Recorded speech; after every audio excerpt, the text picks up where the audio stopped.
Al via il programma Scala dei Turchi Real Monte 2018, non può mancare l'appuntamento ogni anno che vede appunto Costa Bianca estate presente con un programma ricchissimo. Ci anticipa qualcosa, Sindaco? Come tutti gli altri anni noi cerchiamo di propagandare, di promuovere il nostro territorio, che sapete voi quante bellezze presenta, anche con una manifestazione. Io dicevo,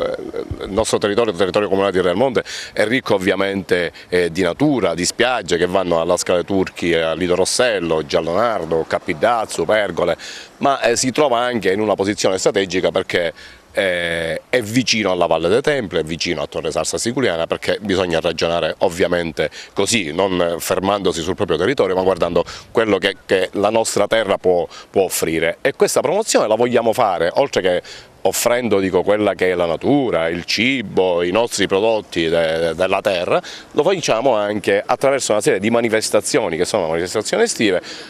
in particolare quella conosciuta col nome di Costa Bianca, che si ripropone ogni anno ormai da diversi decenni. Quest'anno ci sarà un cartellone ricco che prevede, intanto che è già partito nel mese di giugno con 2 giornate la festa della musica, che sono state il 21 e il 24 giugno, poi con Sicilia in Bolle che partirà il 1° di luglio quest'anno con 2 appuntamenti importanti.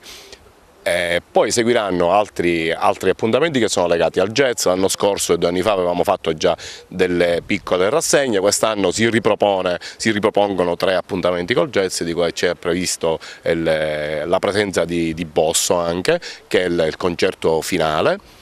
E poi ci saranno altre manifestazioni che riguardano il teatro, la musica, la cultura. Novità di quest'anno, un po' c'era stato anche gli altri anni, ma quest'anno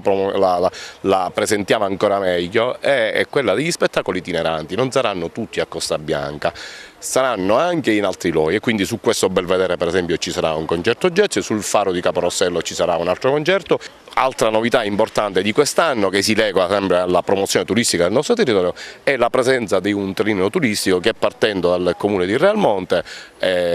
collegherà Real Monte con Caporossello, Punta Grande, Scala dei Turchi e ritorna a Real Monte, per promuovere sempre il nostro territorio, per farlo visitare, per creare anche un collegamento agevole delle spiagge con il paese, perché il turista che arriva per esempio da Agrigento per raggiungere la Scala dei Turchi ha la possibilità di arrivare in paese, ma poi avrebbe delle difficoltà a raggiungere le spiagge e il nostro territorio. Il trenino servirà anche a fare questo collegamento.